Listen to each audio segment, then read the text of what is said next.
मैं को मारना है ना, तो पहले जान तो लें कि मैं है क्या। जब हम कहते हैं कि मैं थक गया हूँ, वो मैं है। जब हम ये सोचते हैं कि मैं स्पिरिचुअल हूँ, मैं अवेकन्ड हूँ, मैं ज्ञानी हूँ, मैं ईगो को मारना चाहता हूँ, वो भी मैं है। हर सांस में, हर सोच में यही मैं होता है। हमारी एक एक सांस में हमारी मैं की एग्जिस्टेंस का अस्तित्व है। यही मैं हमारा सबसे बड़ा सच है और सबसे बड़ा इल्यूजन, भ्रम भी यही है। हम सब इसे तोड़ना चाहते हैं, जैसे कोई अपनी अपनी परछाई से भाग रहे हो, अपने सच से भाग रहे हो। लोग कहते रहते हैं कि ईगो को मार दो, पर ये काम कौन कर रहा है? ईगो खुद। मैं खुद अपने आप को कहती है कि मुझे मार दो। एक नई मैं अपनी पुरानी मैं को मार दे रही होती है। मैं ही अपने आप को मारने को ना एक प्रोजेक्ट बना लेती है, और इस प्रोसेस में ना वो और जिंदा हो जाती है, और ताकतवर, किसी और रूप में। जैसे समुंदर लहर से कह रहा हो कि तू अपना अस्तित्व मिटा दे, और लहर बोले कि भाई मैं समुंदर ही तो हूं, पर मुझे महसूस करने के लिए मुझे लहर बनना ही पड़ता है। और मैं भी वैसे ही काम करती है। बिना मैं के एक्सपीरियंस होता ही नहीं है, हो ही नहीं सकता।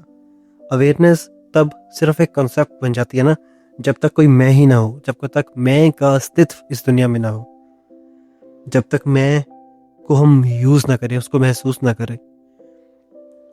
एक बात है, जब हम किसी से लड़ाई करते हैं और हम कहते हैं कि मुझे फर्क नहीं पड़ता, मुझे कोई फर्क नहीं पड़ता, तो वो कौन बोल रहा है? वो भी मैं ही बोल रही है, पर वो डिफरेंट अस्तित्व है। फर्क ना पड़ने का क्लेम भी एक क्लेम है। डिटैचमेंट का शो, जो मैं कहती है ना कि मैं डिटैच हूँ, मैं मुझे कोई फर्क नहीं पड़ता, तो डिटैचमेंट का शो भी एक अटैचमेंट ही है। जो लोग कहते हैं कि ईगो ईगो डेथ चाहिए, जो लोग ईगो डेथ को डिसॉल्व करना चाहते हैं, ईगो को मारना चाहते हैं, वो असल में ना सबसे बड़े मैं को पाल रहे हैं। मतलब वो असल में ना अपने ईगो ईगो का नया वर्जन बना रहे हैं।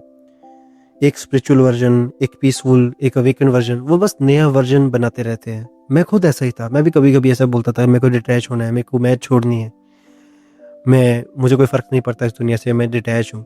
पर वही मैं एक नया रूप थी, वो मैं थी, वही मैं का नया रूप था। बस सच है कि मैं से भागना भी एक मैं ही है। अगर मैं बोलूँ कि मैंने मैं को मार दिया, तो मैंने मैं को नहीं मारा, मैं ही बोल रही है। और जब हम उसे देख लेते हैं ना, बस बिना जज किए हुए, बिना उससे लड़े बैटल किए है ना, उसको बस देख लें, उसको ऑब्जर्व ऑब्जर्व भी छोड़ो, बस उसको देख लें, तो पहली बार वो मैं शांत होती है। उसका थोड़ा सा हिस्सा शांत हो जाता है। मैं को तोड़ने का मतलब ये नहीं है कि उसे मिटाना है। उससे उसको मिटा हम सकते ही नहीं। मैं को, हमारी एग्जिस्टेंस इस बात का प्रूफ है कि मैं है। बल्कि उसकी हर शेप को समझना है। कैसे वो प्यार बनकर आता है, कैसे वो दुख बनकर आता है, गुरु बनकर आता है, विक्टिम बनकर आता है, एक नया रूप लेकर मैं वापस आ जाता है। और जब हम उस पैटर्न को जान लेते हैं, जब हम उस पैटर्न को देख लेते हैं कि ये सब तो मैं ही कर रहा है, एक छोड़ती है मैं, दूसरी पैदा हो जाती है, एक अलग अलग मैं, तब हम उसके अंदर भी आज़ाद हो जाते हैं। जब हम इस पैटर्न को समझ जाते हैं ना, इस पैटर्न को हम देख लेते हैं, तब हम उसी पैटर्न के अंदर ना एक आज़ादी, एक फ्रीडम फील करते हैं। जैसे आसमान में ना बहुत सारे बादल होते हैं, बहुत बादल है, पर आसमान तो खुद वही है ना, वही था, बादल आसपास थे, उस बादल के पीछे आसमान वैसा ही था, जैसे था, जैसा है। तुम्हारे अंदर, हमारे अंदर, सबके अंदर भी वो कुछ वैसा ही है। वो बादल नहीं है, वो मैं नहीं है, वो बस है। हमने उसको नाम मैं का दे दिया है, हमने मैं को मीनिंग दे दिया, हमको मीनिंग दे दिया है कि ईगो है मैं, पर हमारी एग्जिस्टेंस का प्रूफ मैं है। शायद इनलाइटनमेंट का मतलब यही है कि अपने मैं को ना देख लेना, अपने मैं को बस,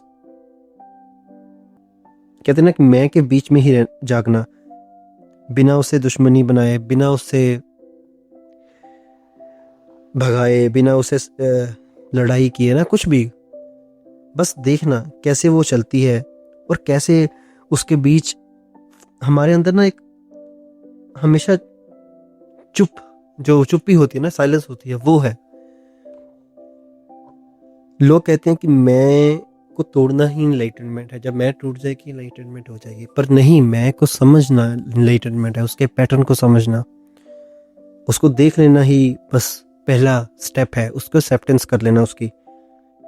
पर उसके एक्सेप्टेंस को ये मत समझ लेना कि उसके एक्सेप्टेंस का मतलब है कि उसको उसमें समर्पण हो जाना, सरेंडर कर देना, नहीं, एक क्लैरिटी होती है वो, कि जब मैंने आपने अपने मैं को देख लिया जैसी वो है, तो हम स्थिर हो गए। हमें ना ऊपर जाने की इच्छा है ना नीचे जाने की, कुछ चेंज नहीं, कांस्टेंट नहीं, सच था, है, रहेगा। सच तो हमेशा से वैसा ही था जैसे हमारा असली स्वरूप है, बस उस स्वरूप को देख लेना, उसको चेंज ना करना। हमारी आदत है कि हम चेंज करते रहते हैं, तो हम एक नया प्रोजेक्ट बना लेते हैं कि जो ईगो को डिसॉल्व कर देंगे, पर नहीं, ईगो वही है, वही रहेगी, उसका अस्तित्व बस देख लेना, वो है, तो वो चली जाएगी शायद। इसको समझ जाना बहुत ज़रूरी है। मैं कोई गुरु नहीं हूँ, बस अपना बिलीफ, अपना कॉन्सेप्ट, अपना कुछ भी कह लो, अपना अंडरस्टैंडिंग शेयर कर रहा हूँ, नथिंग एल्स। Thank you.